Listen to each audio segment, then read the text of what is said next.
these sketches and these well-developed sketches. So for each one of these, Kindle, I think that the dome can work really good. The tiger's teeth one can work really good. We just have to move it around. And I want to show you an example that I did earlier today that will help you kind of understand a little bit more by what I mean by that and how we can position these things a little bit stronger. Oftentimes, when you do these first sketches, this is you getting comfortable with the idea and with the scene and painting it out and figuring out what elements you want to have in there and are we showing them off in the best way possible. That's what I'm going to show you here in just a second. So let me I'm gonna take control of the screen for just a moment. You And want me to stop sharing? Oh, yeah, good. oh, Perfect. I took it. I took it. And then Terry, when it comes to yours, real fast, right? So your three reference images, you've got four reference images. These are all of photographs. And this is something with some of the other classes. After I did this introduction two more times, I really remembered to put a lot more focus on. But please do not use photographs. The photographs are an okay starting point for these projects, but you really need to be using other artist illustrations to figure out how they handled the brushwork and how they were able to abstract the rocks and really kind of doing a reverse engineering of the artist's techniques within these works. So how is the artist rendering the water? Otherwise, you're kind of missing, 100 years of artist in the animation world and background and environment art for how they've gone through and solved for these things. I think that each one of these backgrounds and these environments that you have here are absolutely beautiful, but I would recommend taking the elements that are within there, within each one of these photographs and trying to do a quick search on ArtStation for this to where we can actually see it rendered out. So let's go to an old favorite. DeviantArt. So DeviantArt, I doubt that any of you guys have got your stuff up on here. Maybe ArtStation. I don't know where you're posting your artwork, but DeviantArt was it for like 10 years, over 10 years. And all the art is still stored on here that people have been creating within a digital space. It has more 2D work on it, even though it's not the golden child anymore within displaying your artwork online, but there's still a huge reservoir of things that other artists have created at all different stages within their career. So let's try Pool of Water Jungle. There we go. That's more like it. Okay. So what we're going to see here really fast is actual artist renderings. There might be some 3D stuff. The 3D images are they're okay, but they're not your best friend because we still want to really be able to see how an artist went through with their brushwork to be able to create this stuff. Okay, so that's more like it. Cool. So Terry, this is where you want to be for your reference images. Okay, I got you. Yeah, does that make sense? Yeah. So Yeah, it makes sense. these are all really cool. I think they're beautiful environments. They're great photos. It's a stunning landscape that you're able to find, and I can see where your vision's headed. But my concern, and this goes for everyone in here, it's not just you. Thank you for going ahead and getting out ahead of it and posting your stuff. This is just giving me the chance to be able to talk about it. Now we can see how an artist has taken a tropical jungle, taken water, and then transformed these things and deciding where they're going to put the detail in and how much detail they're going to use to be able to abstract those elements that are within the photograph and how they're going through and doing their rendering on the water. And that's what I want you guys to do is really get in there to where you're looking at how are they building up the color? What colors are they using? We're starting with probably a teal middle tone here, but then we're using, dropping the opacity and building up some layers with some other tones with different brushwork to be able to get the shading that's going on within this space. And when it comes to the rocks, these are the mossiest rocks I've seen in quite some time, but they still read as a rocky form, even though we're not drawing every single blade of grass on there. Our brains still interpret it that way. And there's a lot of smart stuff that's going on within this painting that I think can really help you out if you want to adapt the techniques that this artist is using to the reference photos that you have within you for us to look at. Okay, awesome. Yeah. Thank you. Yeah, no problem. Yeah, and when it comes to these reference photos, we're going to look at mine, and I think that that's going to give you guys an even better idea. There's some spots on each one of these that are really nicely developed, like these rock faces here, where I'm seeing good details that are starting to show up. I think this is pretty fascinating. You have these. You've got a strong diagonal here. You've got good limbs that are coming over on the left-hand side to start to fill in that space. You've got a good platform for your characters to be able to exist within the shot. And then this hill with the rock faces down at the bottom, I think are really cool also. So this one is feeling really strong for me. This one's got some good geometric structure that's existing within it also. And yeah, I'd say that this first one here, this might be one of the first ones that you sketched, falls under that category of you're still just sort of warming up with what it is that you're going to be creating and where it is your head's getting at. When I show you guys my Photoshop file or what happened to me within Photoshop, I think that this will make a little bit more sense and hopefully be pretty practical and helpful for you guys. All right. So, before I get into this is kind of cool. I'm going to give you guys a little bit of a backstory for what's going on with me right now. Like minutes before this interview happened, sorry, this class got started this evening, I was in a job interview, a digital job interview through a Zoom meeting, and oh my gosh, um, my other job that I do outside of teaching you guys is I'm a lead designer for the CDC. So I work for the Center for Disease Control in a very weird role. I took this role on 4 years ago and sort of plinkoed my way in. If you've ever watched The Price is Right, I plinkoed my way down into this weird little basement group of virtual reality developers at the CDC. So for the past 4 years, I've been building out virtual reality lab training for the CDC. And in those 4 years, I've learned that the government loves to give itself awards. And essentially, what we do is make our department look really, really good so that they can win the awards, they can get the funding, and they can continue to pay us. It's a very good cycle. It works nicely. But um, because this is an election year, the government likes to button down and pretend like they haven't been spending recklessly, and the contractor roles are going away. So my team of virtual reality folks have been without a Unity license for like the past 6 months this year. Our programmers, all three or four of them, have had nothing to do. The 3D modelers, which is what my role is, and sort of art director, have are probably a year, 8 months to a year ahead of the programmers at this point, and they're letting us go out the door. So my contractor, the person who owns my contract, um, has been shuffling around and trying to figure out where they can move us. And the lady that I just talked to earlier today was like, I already know who you are. I want you on my team. This role is yours if you want it, and it comes with a substantial pay raise. And I was like, it feels so good. So right now I am walking on cloud nine with this class this evening, and feeling very, very fortunate because I was pretty nervous about what things were going to look like. I sold my house earlier this year, and wouldn't be able to buy a new one if my job went away because I don't have the banking history or that can prove that the money is going to be coming in the future. So yeah, pretty interesting position to be in. Okay, so bring you guys up to speed with the first idea.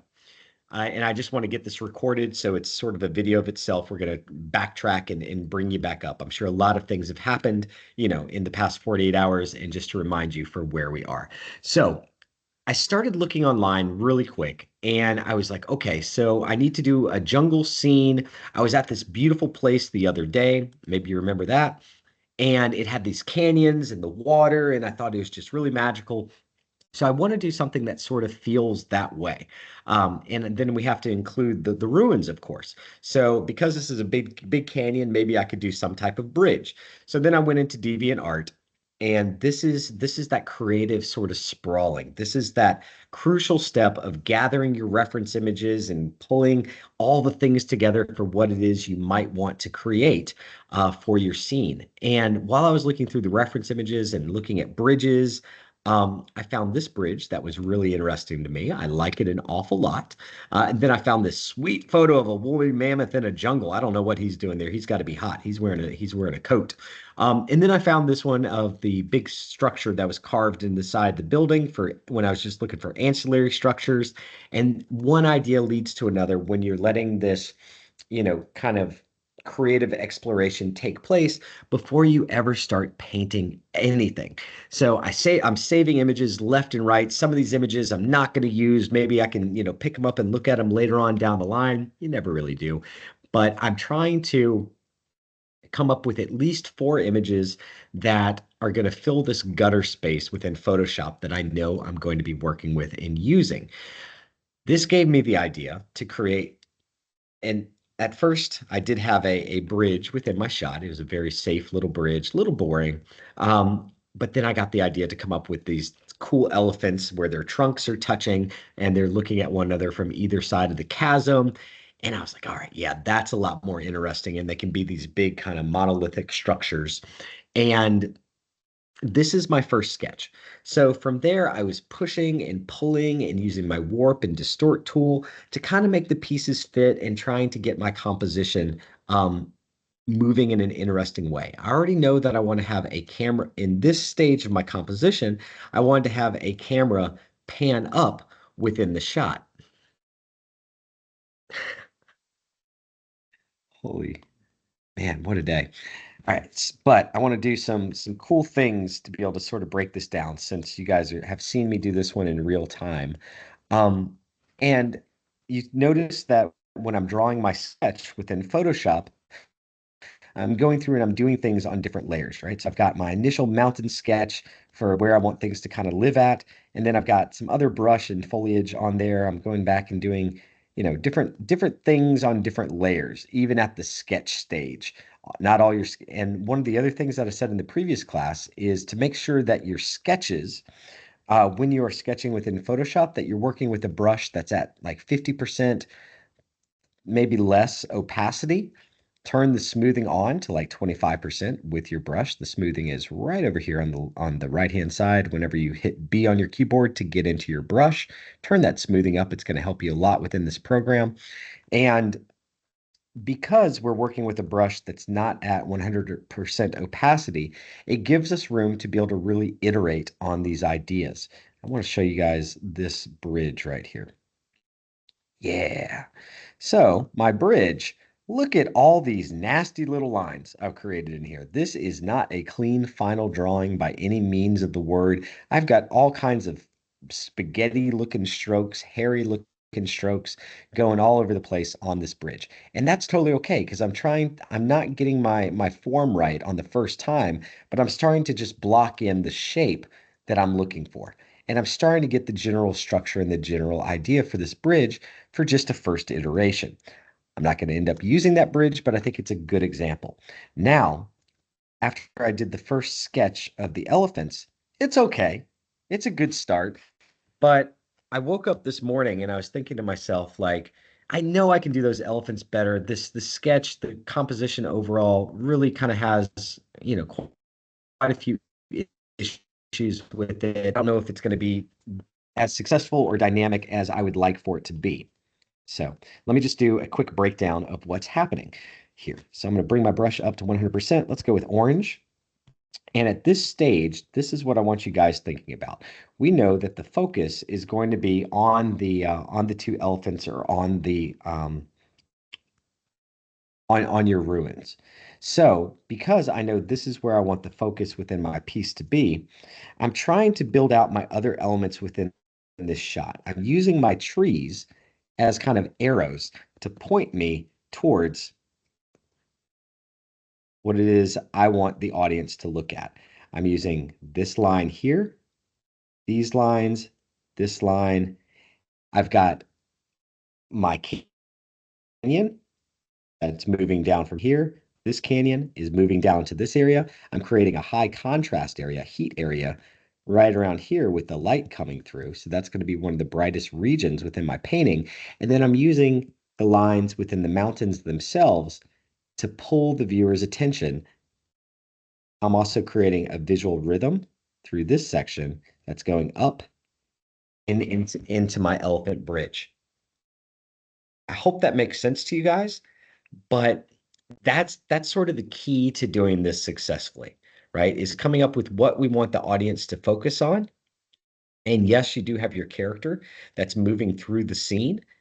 They would be jumping across these rocks here and then coming to a stop and then looking up. And then as they pan up, this is the big scene that they actually see. But now that we turn those arrows off, I hope that you guys can see how each one of those structures, even at this early sketch stage, we can turn that bridge off, it's not going to be there, are there to help and point the audience attention towards those two elephants.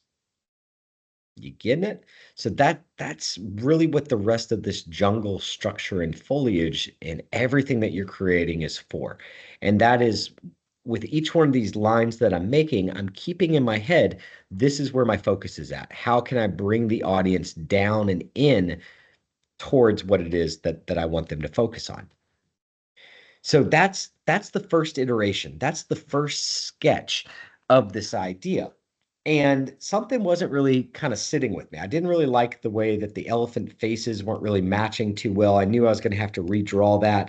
And there was just some push and pull. It didn't quite feel even. There's something going on with the perspective within the elephant's trunk and the size of the tusks that are on them. So here's what I sat down and did this morning. Earlier this morning, I went through and I redrew the elephant. So this is traditional media. You don't have to come up with your ideas if you're more comfortable sketching. That's totally okay. But I just wanted to do a focused sketch on the elephant itself so that I got a good idea of what the elephant could look like and what the form structure was going to be. And this is what I ended up coming up with. I think that it's much, much more successful. And then I can duplicate this over to the other side once I get into Photoshop. But this allowed me to be able to do a study and really figure out the shapes because on my first drawing and my first sketch, I was coming up with this elephant on the fly. I was just trying to come up with anything that seemed interesting to me. And it's really not that developed. So it needed some more time to be able to develop itself. I would encourage you guys, if you're looking at your idea and you really don't have a lot of details going on within your ruins and your structures, break it out and try to create something like this within your scene to really just give yourself a moment to figure out what this stuff is going to look like. I'll show you another example too. Do, do, do, do, do.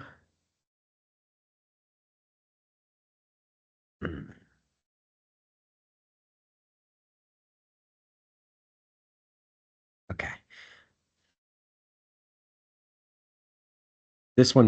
These kind of tell a cool story. There is a reason for this. Yeah, let's go with this one. I think we might start at the end here. Nope, sort of in the middle. We'll begin it in the beginning. Okay, so this is a mech painting that I wanted to do. This is for the digital illustration class. And I was trying to tell the story of this mech pilot kind of waiting for repairs to happen on his suit.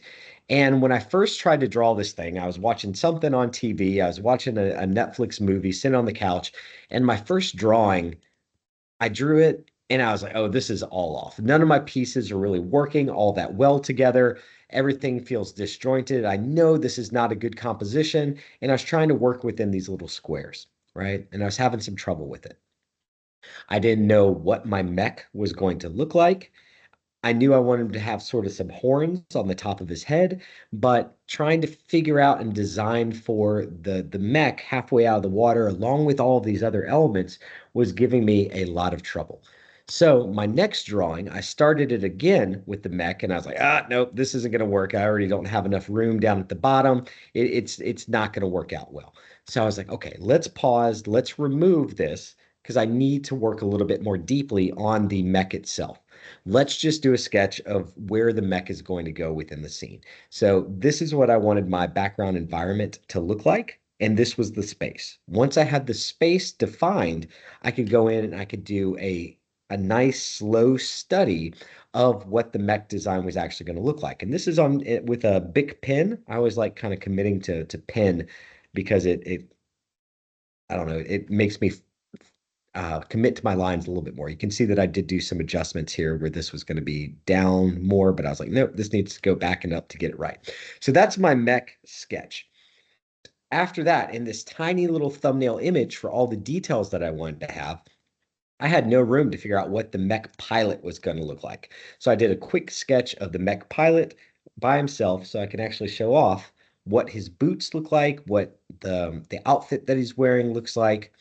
And from there, I took these three separate elements that were done in a traditional media, took a photo of it, sent it myself to Facebook Messenger, downloaded the stinky photo that, Facebook Messenger resolution. It's not that important. This is just a sketch. And then I ended up bringing it into Photoshop. From there, within Photoshop, I could cut out those three different layers, stack them up, move some objects within my scene around, rescale things, use the distort, use the warp tools to come up with a composition that I was happy with and that was going to work for me within this shot. I moved this little fellow around on the railing 5 or 6 different times to try and think about, where he was going to sit, how he was going to have good negative space for this overall shot. And once again, just like the jungle scene, we can see how every one of the objects in this shot, let's do it one more time. We'll try to come up with, I think bright blue might show up for you guys pretty nicely. But within this shot at the sketch stage, I'm thinking about bigger,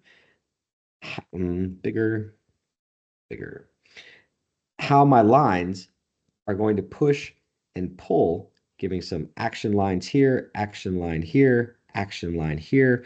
These lines are going down, over, back towards the mech. That one's sort of leading us to this section and this section within my scene. Even the clouds within the background are going down and giving me a line towards this exact same area, right? So this is sort of, it looks crazy when I draw this stuff for you, and put the arrows in there, but I'm using each element within my scene, the overall structure, to point the audience towards what I want them to really look at. I hope this is helpful for you guys and makes sense. Now, I want to show you what the final painting for this project ended up looking like. So from this sketch and pushing and pulling and resizing things, and also, please remember, getting it wrong the first time because I wasn't familiar with what this mech was going to look like, what the pilot was going to look like, and breaking it out into its various elements and doing a study on it really helped me to be able to come up with my final illustration for this thing. And this is what the final illustration for this project turned into.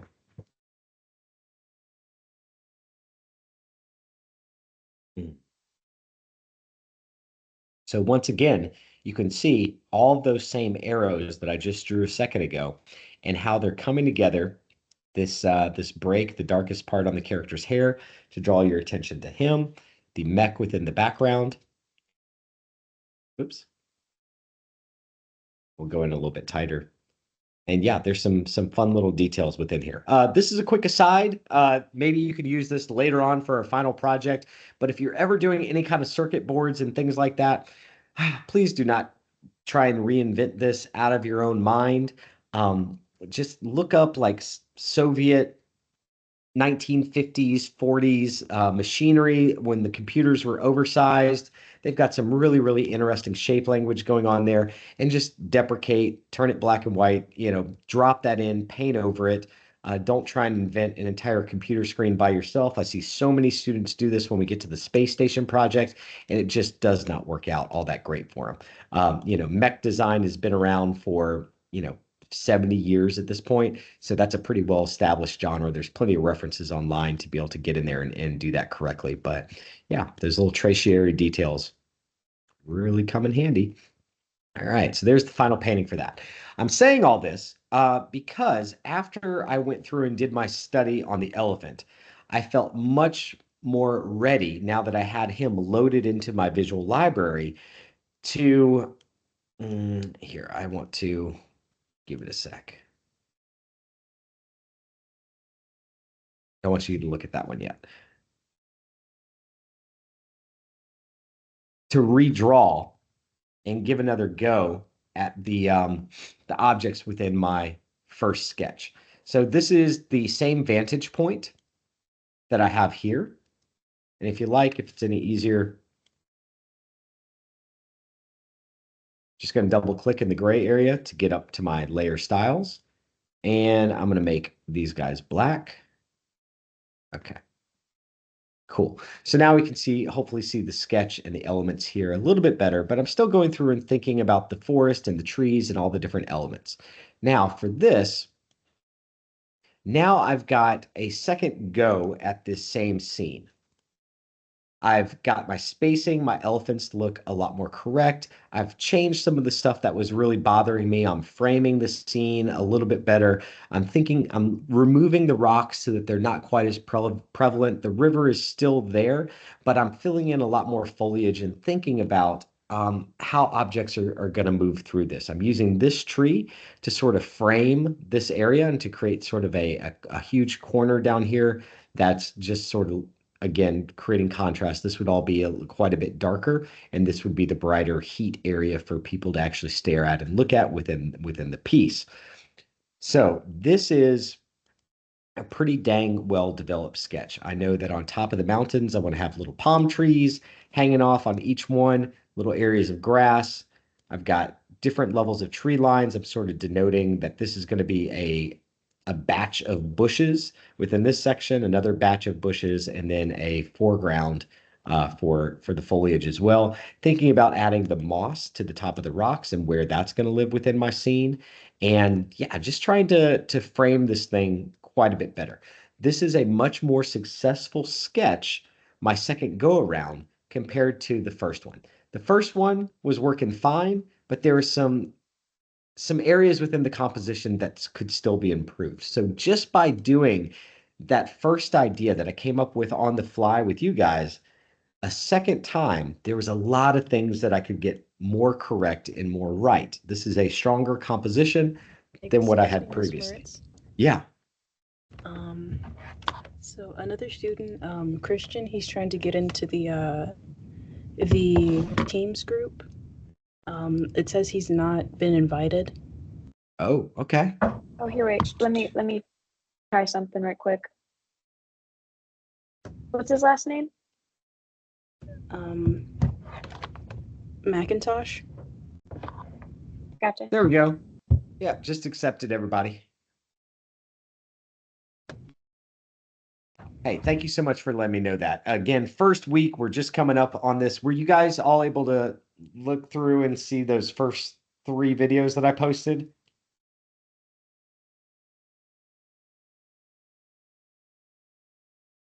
I saw one of the videos. Okay, cool. By the time the 3rd video happens, I totally forgot to share my screen. And so that's one of the reasons why I'm re-going over this information that was in that 3rd video within this for you guys tonight. But the point that I'm leading up to here, I think everyone else should be able to join at this point, is sort of what's behind the blue square. And here's what I ended up doing. I knew I wanted to try it from a different vantage point. And so I'd gone ahead and drawn a second square here. And this is what I'm likely going to paint for you guys for the rest of this, for this demo, for this project. So now that I'm familiar and I've got a good idea of what my piece is going to look like, I completely changed the vantage point for where it is that I'm looking at this project and where it occurs. So think of it like you're a filmmaker, you're on location. After drawing this valley twice within my mind, I've got a really good idea of what the object's going to look like. And I felt like there was a more compelling, a more interesting composition than what I was doing. So if you look at the one on the left, it's sort of like I'm a tourist and I'm standing there and I'm taking a photo of, something that I've just discovered, right? It totally looks like, you go to see the pyramids, you take the photo of the pyramid, and then you go to the Pizza Hut that's right next door to them. The one on the right is quite a bit more cinematic, right? That's the one that the influencer is taking the photo, and has really, uh, given a little bit more expertise for how they're framing the particular shot. And I think that this is going to be a more dynamic and fun composition for me to render out for you guys, and then getting the character, coming up from one side or standing at the top here and then coming down, is going to look pretty cool within this particular shot. It also allows me to be able to bring in some of those elements from the original bridge, right? I didn't forget about these overarching things from the original concept. And I really liked the vines that were going up, within this 3D model. And so now I've still got those little vines that are going up my bridge, and I've still got my object. It also feels, more intricate and detailed, to be able to show off that item, which I felt like I was kind of losing. And this gives me the chance to be able to do some good stone structures, and some vines that are moving up the space, and really still play with all the moss. And all the things that I liked about this first one are there. And our jungle environment still is going to feel jungly. I can still have my trees up on top of the mountainscapes. I can still have my atmospheric perspective, and it's just a stronger composition overall. So I hope that that gives you guys a path forward and a way to think about developing these sketches, right? The two examples that the two of you were nice enough to be able to show off a moment ago are good starting points, and get more familiar, right? This is one of the things that I'm going to be grading you guys on at the end of this, is how well developed your ruins are. And so let's give them a go right now. I think this is kind of a cool thing to do now that I'm getting warmed up within this semester. First thing I always like to do whenever I create a new Photoshop file, and this, I know I'm repeating this, but now people can actually see it, is to start with a middle gray background. From there, I'm going to start my sketch on a new layer. I would add, with my crop tool, a gutter over on the side. I like to make my layers, or my sketches, with a brush that's turned to 50%. To make sure that the smoothing is turned on, so we're up to 25%. And the two options that we had here was a foggy jungle with a glass dome. So we got a glass dome with some type of city that's on the inside of it, and it's supposed to be, some ruins. So we need to think about where the character is going to arrive within these ruins. There was an anime series that I saw called Dr. Stone, a long time ago. If any of you guys have ever seen that one, it's about a character that somehow, like, everyone in the world is getting turned to stone, and then, like, he gets turned to stone, his sister gets turned to stone, and they are embedded in stone for like 3,000, 10,000 years or something like that. Then he finally wakes up, and the world has been just completely overtaken by plants and animals and stuff like that. So when I heard this concept and looked at the image, that's kind of what I was thinking of, is the world of like Dr. Stone, and what that looks like. So we've got a foggy jungle with a glass dome, and this glass dome, the world has since left it behind. So if we've got a big cityscape that we're looking at here, let's open up this dome, since it is ruins, and we want to give it some kind of break on the inside of it. So we want to break the glass. We can have an entryway down at the bottom of it, some kind of walled city or entrance to it. But let's break the glass so that we can see on the inside of this dome and see some of the city structure that's behind it. Because if this thing has been taken over by nature, we're likely going to be able to see less of the dome. So I would need to go through and get a lot of different kind of futuristic city building references for the inside of this, but anything that's inside of here is going to end up being shaded and more opaque. We're not going to be able to see it quite as well. That's why it's so important to go through and do the dome structure, or sorry, to give it a break. All right. Next thing with the glass dome, I've already got an idea of how I want to frame this thing. I'm doing a darker color now so that you guys can see it a little bit more clearly. But I like the idea of having our character come over a cliff to be able to see the dome.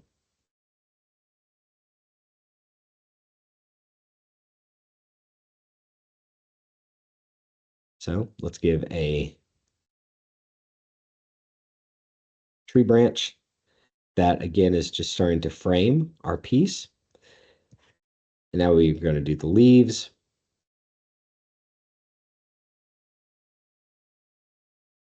You can add some vines on it so that we get a little bit of layering that's going in front of this dome. Notice the way that I'm doing the tree. I'm using an S shape here. You can also break up the tree, give it some nodules as if it's lost some branches along the way.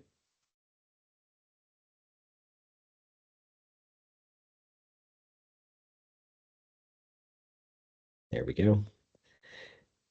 Again, lots of branches going on here. And this is, we're running into a compositional issue at this point. So we've got our dome and we've got our tree branch.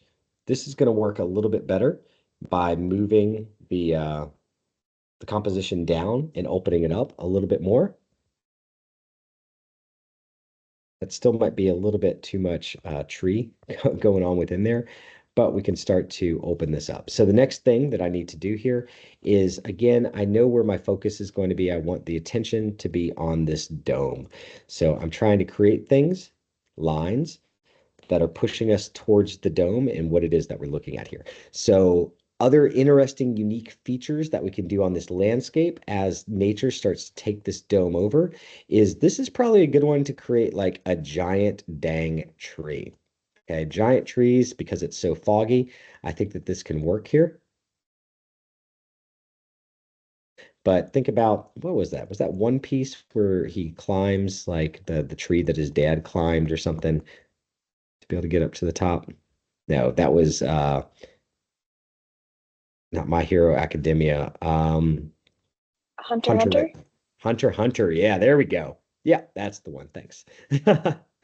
Okay, so let's do some giant stinking trees within the background that are almost taking over the entire environment. I think this is fun because we can also, because it's on a cliff face, let's do just another tree, and we want to get a branch that's coming down and over to again accentuate what it is that we're looking at.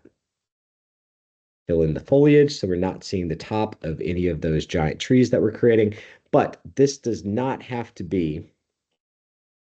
Get another tree root, get the tree roots going over the edge of the cliff, rocks, give it some more plants down at the bottom, lots of room for foliage here to be able to fill in. Let's do a larger piece of foliage, big plants, another rock. You can even do a vine randomly hanging down in the foreground in this section if you want. If you're going to introduce vines, try and use those vines as much as you can, right? The rule of three comes in handy here. So if we're going to do one vine, try and at least put 3 more vines in and give them some type of interest within the shot. So there's our third vine, 1, 2, 3, checks the boxes. You can also give your tree some bling. I lived in Costa Rica for 3 months back in 2019. Spent a summer there. And I found that walking through like the cloud forest within Costa Rica, all those trees have got a whole bunch of bling on them. They are covered in little like air plants that never touch the ground. The seeds grow directly into the trees. And ferns are always good to use as well. Gives a tighter little leaf pattern without having to create too many of them. All right, so now we're getting our dome. We've got our platform for our character to exist on. Don't forget to give your rocks or your ground a little bit of interest, maybe some more high grass here within this section. One big thing that I see students struggle with that I want you guys to think about on this project is how the trees actually connect to the ground. If you got an exposed root like we see right here, it always works well to be able to break up those lines with just a little bit of grass that's growing right up and around it, and that'll make it look more connected to the environment instead of just having a root that's just sort of sitting on top of the ground. It looks a little bit weird that way. All right, so now we've got our city dome. Draw it better. Revisiting this. With the cracks in there, the giant cracks, something happened. Let's say that there's still some of those glass shards that are on the ground here just to be able to give a little bit of reflection from the tree light. And now we've got around these giant trees, we can say that there's a big mountainscape, or maybe there's some other giant trees that are right around it. But I like the idea of, since we are looking over a cliff down at this giant dome, that maybe there are other cliffs within this space and other hillsides that appear. There we go. So the terrain doesn't just become flat when we get down to the dome area. It's still a rather rocky terrain. And now we're starting to build something that looks really, really cool, and is starting to drag our attention into the shot and where we want it to be. There's a lot of leaf area right up in here that is not the most interesting in the entire world. I think there's probably something else that you could do there to make it a little bit more kinetic and fascinating. But for a dome reveal shot within a scene, I think that this is going to work a little bit better for you for where you're positioning the character.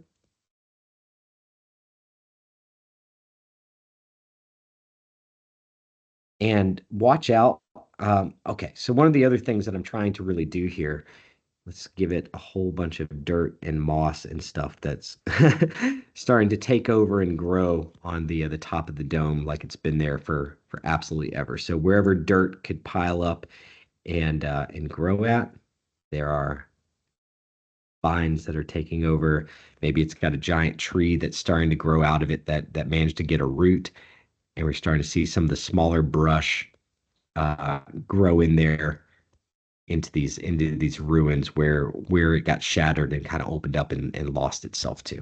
So it's telling a story. What I'm trying to do here is keep you from having to do so much detail inside of the dome.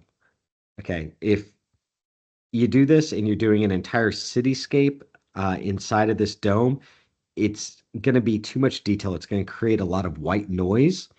And we want to be able to obscure that stuff as much as we can so that you don't have to paint too much inside of this section. The only part that you really need to do is the sort of tops of the buildings and then have it fade down. Let's go back to DeviantArt and see if we can find a cool example. Good old DeviantArt.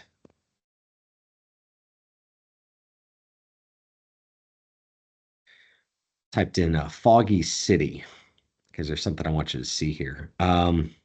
Yeah, so there's a digital illustration. When it comes to a foggy city, right? This is not inside of a dome, but you'll notice when we get into the urban environments how often they do this, and they do it within the jungle scapes also to be able to hide a lot of the detail. The fog of war is your best friend with this project, and if you're doing a landscape that has a lot of space on the inside of it. But this can help you out a lot as we do the tops of the cityscapes, and notice how little detail they really have to do on these buildings. There's still the illusion of detail there, but they're not having to paint 100 little tight details. And this is a good reference image for how the level of detail that you might want to include for something that's that far away is going to be sort of in this range right up here. Does that make sense? I hope it does. Okay. Where's Photoshop?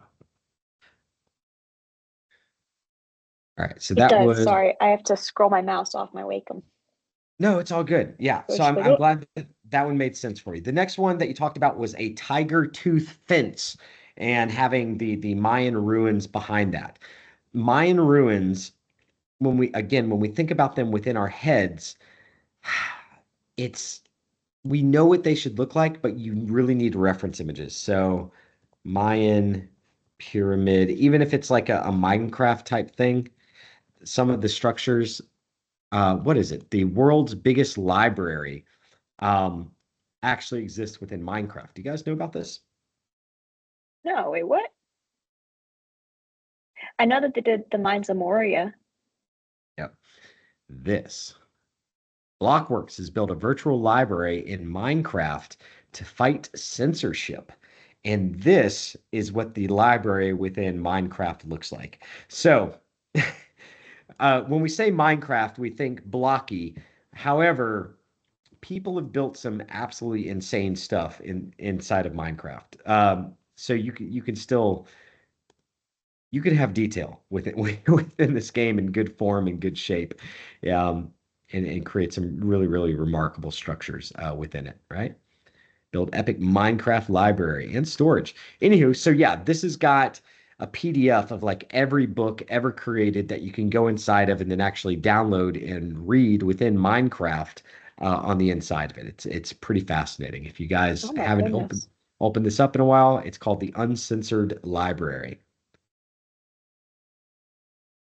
That I'm is a new. beautiful.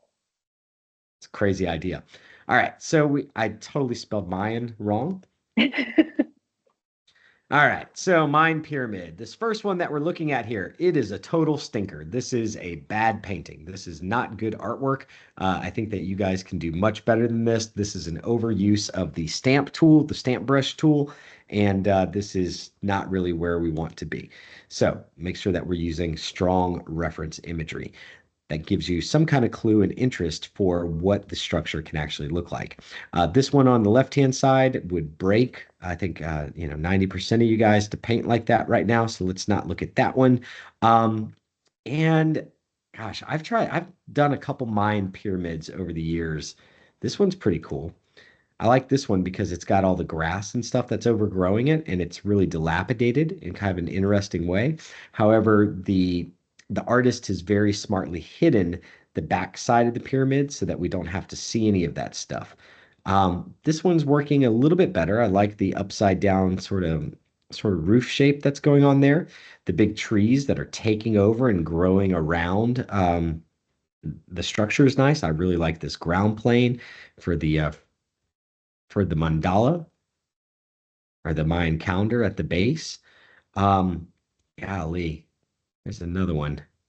That one's kind of cool. Let's find one. I want to find one that hits the sweet spot between detail and complexity for a Mayan temple. That one's kind of cool with the torches on it. Okay, man, that one's neat. I like how the artist has set it so far back, and it's got a really good sense of atmospheric perspective for the scene. It also feels very jungly for me also, and gives a huge sense of scale for how large the structure actually is. Yeah, I think this one could work well. So the amount of detail that's going on within the blocks and the stairs isn't entirely overwhelming and is manageable. They've also smartly hidden the details over on the left-hand side. So this is where things always kind of break down and you have trouble with these Mayan pyramids is it's it looks cool from one side here. This is dynamic and this is interesting, but it becomes a nightmare trying to transfer if you're drawing these things. From the front to the side, and then it just becomes too wide and keeping all the stuff. This is a really smart illustration for how to work through it. So here's an example of one that does not hide the side of the Mayan pyramid. And you can see there's probably some problems with the perspective here over on the left-hand side that's taking place. And something is kind of missing, right? So it looks cool from the side that's lighter and in the front, but the right-hand side, it looks a little bit dinky. It's a solid rough sketch of a painting. These objects here in the foreground are very unique and very interesting. I like this third little creature, this little pillar that's happening. But yeah, the left-hand side, they're trying to get that fog of war going on it, but it just visually there's some real issues with doing a Mayan pyramid. Now, we said we want to do something more structural and blocky, sort of like Minecraft or a Mayan pyramid. This could work, but again, we've got all this detail in here to try and paint, and it becomes kind of an issue. I think that these stairs are pretty fascinating. So if we can get away with these stairs and this step here on the right-hand side, that's to the side of it. So we've got the big pillar, we've got the stairs, and then this thing all works really nicely. We've got the little the torches over on the left and right-hand side. I bet we can expand those out further. And then this is the perfect spot to drop some kind of some type of structure, maybe that upside down thing that we saw a moment ago. Okay, with that loaded into our brains now, let's go in and let's start drawing. So we said we wanted a tiger tooth fence running around this shot. Right now within your scene, you've got the fence going kind of basically straight through where we're creating a flat plane, and then you've got your buildings that are going behind that flat plane. There's some other bushes and things that are in there, but with that idea of once you've got your initial thought and idea loaded, right? Looking at it from a different vantage point, we can probably find something pretty interesting to include within this. So for the tiger teeth temple, where'd it go? Let's give that sort of a cool idea. So let's go in and let's say that our ground is right here, and let's do like a forced perspective. All right, so we're going to be really big down here at the base.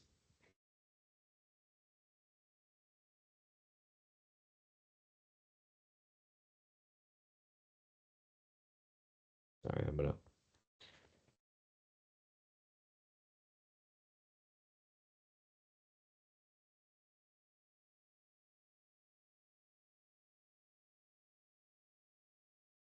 So this isn't quite working the way that I want it to right now, but I should be able to use the warp tool and get us there here in a second.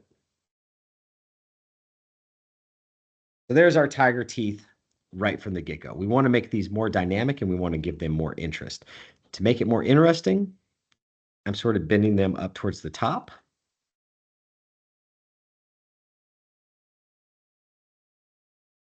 And now let's take that layer and I'm going to use so this is something that I like to do when I do my first idea or my first sketch, before I completely like abandon the idea, sometimes it works pretty good to go in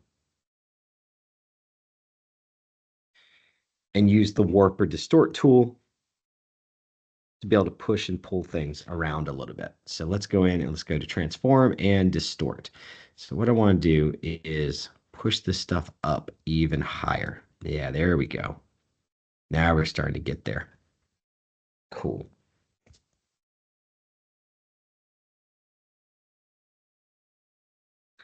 All right, so that looks pretty neat within our shot.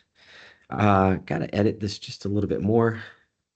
So this is our ground plane, and we get the chance now to be able to give the idea of how massive these tiger teeth structures really are. And I want to make them like not quite Attack on Titan scale, but use another color just so we can see what I'm doing next. Make that darker so you guys can see it a little bit more clearly. But yeah, again, they're ruins. So these have been broken down. Let's figure out how we can take our tiger's teeth and open them up a little bit. So let's have a broken one right here. So this one has crumbled. And let's put the end of it on the ground. And next to it on the ground, we want the grass to have grown up really, really high. All right, so we got our broken tiger's tooth. to sort of tell the story of this space. For this one as well, let's break off the top of that, and we'll say that we can't see the edge of it, but let's go ahead and give these tiger teeth lots of vines that have overgrown them, and we're going to use those vines in the foliage that's in front of it now to sort of hide the base of where the tiger's teeth live at. So let's get a big tree that's starting to grow up as well, starting to reach up through the foliage and make its way out.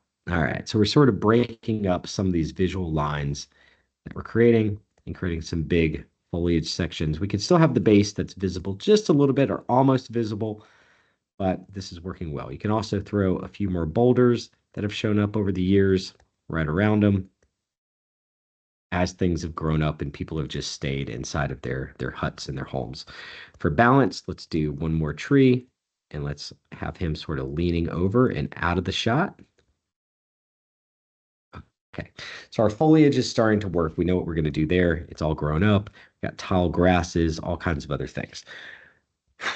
For this one, let's go with the dark purple. Now we can do the structure on the inside. So we said we liked those stairs from before. So the stairs are opening up.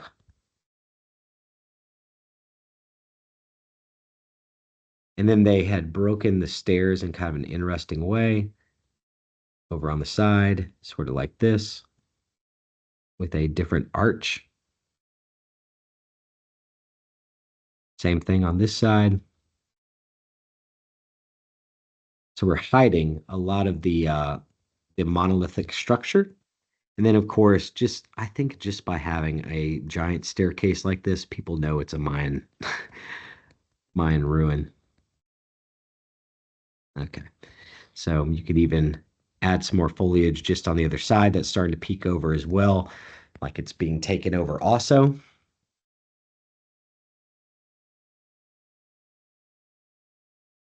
And now we've got a wall that we want to go straight back. This is the cool thing about working within Photoshop. You can always continue to raise up and add more to your painting. All right, so that's feeling stronger. We're still going to edit this in a moment. And then we said we wanted some other type of structure up on top. So we want to be looking down on all these things, or sorry, like we're at the ground and then looking up at this massive structure. So I'm going to sketch this like we're looking from the base. There we go. This point, keeping it real loose. Give it the upside down hat. Again, that was kind of cool from our other thing. So you can see how I'm taking these despondent ideas, putting them together, and then you can have a little bit of, let's not neglect our entrance here. That's the big mamma jamma part. Filling it in. Okay, so now we've got the illusion of detail on the entrance. We said we wanted to have two big pots for where they could light a torch. They wanted to.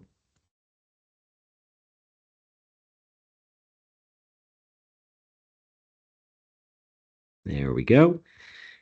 That'll work. And now let's take this guy and I'm going to use that distort tool again. Transform and distort. Okay, so I've got my big old shape. I want to make it even smaller and this even larger.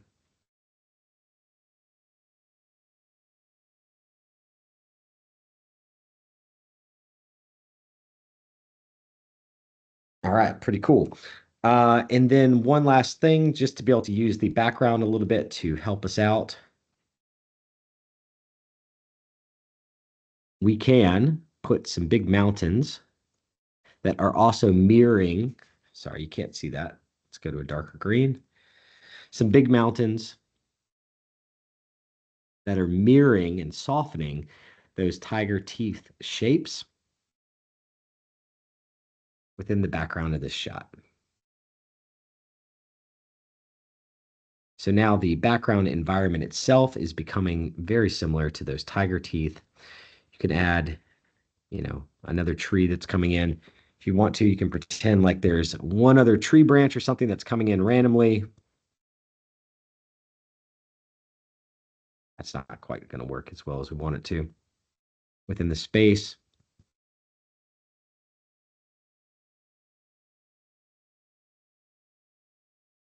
Coconuts.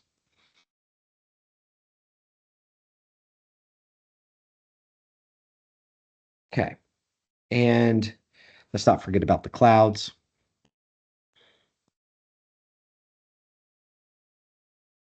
For the cloud forms, we can do something that is, this always works really well to have these sort of circular clouds that are going on when we're doing this sort of forced perspective thing.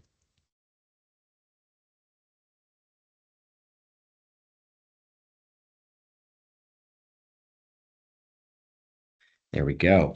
So now we've got still need to think about the details through this section. I know that we're trying not to draw that as much as possible. But if you go through here, I think we're avoiding a lot of it with this design and just give it some little small whatever details along the way. They get smaller. And then one more little cusp right up here at the top. That'll work pretty good for you and help you break up those segments in a pretty cool way. So we've got our tiger teeth. We've just extended up the entire piece. We've thought through the ruins quite a bit more. And yeah, now you've got a really nice and layered structure overall that's framing itself very well. There's a repetition of shape that's happening here. Huh? Yeah, Kendall? Sorry, Kendall, I'm having a little bit of trouble hearing you. What'd you say? Okay, wait. I think I can hear you more clearly now. Oh, here, can you hear me now? Yes, I can. Okay, good. Yeah, no, I was looking at it and I was like, oh, I can see the orange. It looks really nice. I like this. I like the setup a lot. Yeah, so I mean that's the thing. It's just sort of with that first sketch that you showed, it looks like the beginning of a really good idea. And I think there's really cool ideas in each one of these. Between that one and the dome, either one of them could work and be a successful idea. We just got to frame things a little bit better and push those ideas a little bit further. So if you've got those sharp tiger teeth within there, those are creating huge, strong visual arrows throughout your entire piece. Think about what it is that they're pointing towards, right? So they're pointing up towards something and make sure that that same visual shape language is carried throughout. What you had previously was this squat little temple, and the shape language was contrasting too much. You have all these really sharp, jagged lines going through the entire shot.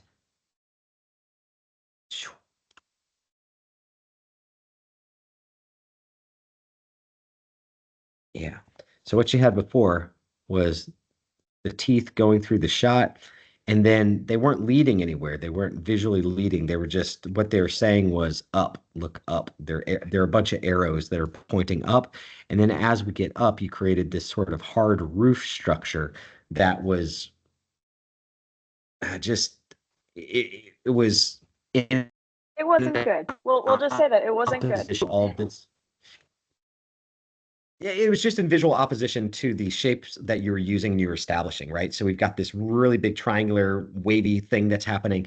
And now we were using the background, we're using the shape of the actual temple to where all of it starts to coalesce and works with the triangles within the shot. So yeah, that's the trick. Yeah. I like Yeah, that a lot yeah. more. Yeah, yeah. I think I'm probably gonna go for the glass dome. You're doing the One. glass dome. All right. I like the glass dome. I have a few ideas for how to make it so it's not super detailed, Mm-hmm. but I feel like that's gonna be successful. Nice. Well, go forth. And yeah, there's a lot of neat things. I would again recommend, don't just let the terrain around the glass dome be completely flat. Give it some hills, give it some Yeah. cliffs. There's nothing wrong with that at all. And that can look really, really cool for you. And yeah, I've seen people try and do glass domes before, and the trick here is to try and hide as many of those buildings on the inside of it and using that 70-30 rule, even within the dome itself, so that 30% of it is where all the detail is carried, and then 70% of it, we're letting the detail become more smudgy and more abstracted. Does that make sense? Yeah. Okay. I might ask for help when I'm rendering the fog, Okay. just so I can render the fog to look nice, you know? Mhm. Otherwise, I might make it look blocky. Like, I need to get nice soft edges. Okay. I'm trying to think if I have an example to be able to show you guys the atmospheric perspective and the fog of war stuff. That might be a good one to go in once these sketches are developed Yeah. a little bit further for next week to show you guys. We might begin a little bit ahead of ourselves. But for me at this stage, what I would do is I would take my example right here.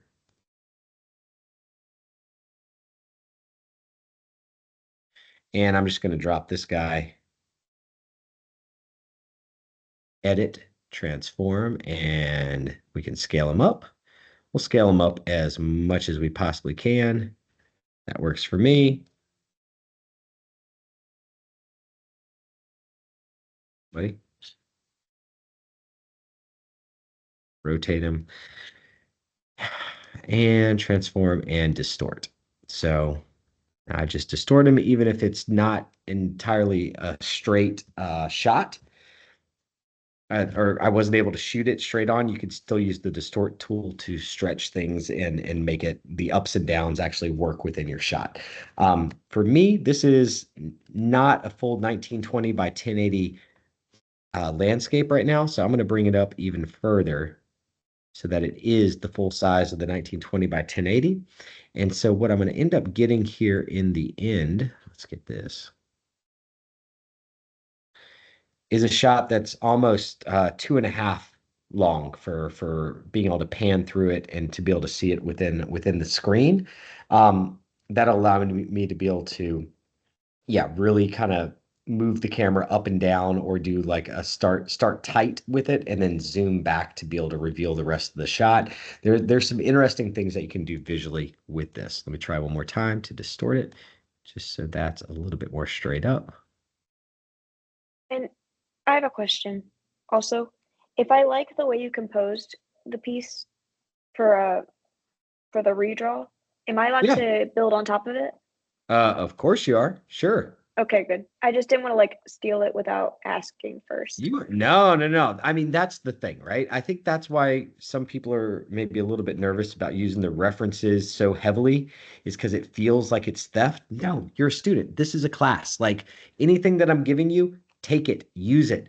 I'm telling, like, literally open up other people's artworks and yeah, work, pull your colors directly from them. There ain't nothing wrong with that. Environments for animation. Project One, welcome to the jungle. Yeah, here we go. Within the reference image, we couldn't really see it, but here is the reference image that I used for the project. It is a 3D rendering, is what I, after many hours of looking at this thing, that I decided this is what I'm looking at, is a 3D rendering, I think. Pretty sure. It kind of gives it away back here in the background. But yeah, beautiful, beautiful painting. And then you can see my painting on the left-hand side that I'm doing. I am working spot for spot, color for color. I am not trying to invent this stuff out of my own head. Within this one, I'm hitting I on my keyboard, and I'm filling in the colors for this background with the colors directly from there. It's taking something off my plate. Again, these are things that you guys have not created before. Backgrounds, environments, not a huge focus within this area. And we're trying to learn a lot really fast. So for right now, when you've done hundreds of these, Then you can start to go through your own rhythm when you've worked on a TV show for a year and you know every color that they use. Then you can start to come up with this stuff when it becomes second nature to you. Like if you're painting background art for The Simpsons for 20 years, but when you guys are just problem solving for these things for the first time, please do not think that you need to come up with all this stuff out of your own head. This is so heavily referenced on the right-hand side, even down to where the highlight is at, but it is still changed. Not everything is in the exact same place by the time I get to the final image here. There's the final. Yeah. Right. So you can see that the highlights in the same spot. The islands are in different places. The shapes are different within this thing.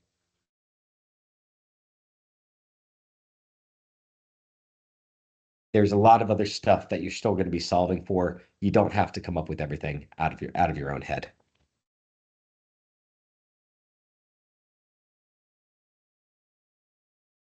All right, you guys. I'm going to stop. Thank you so much.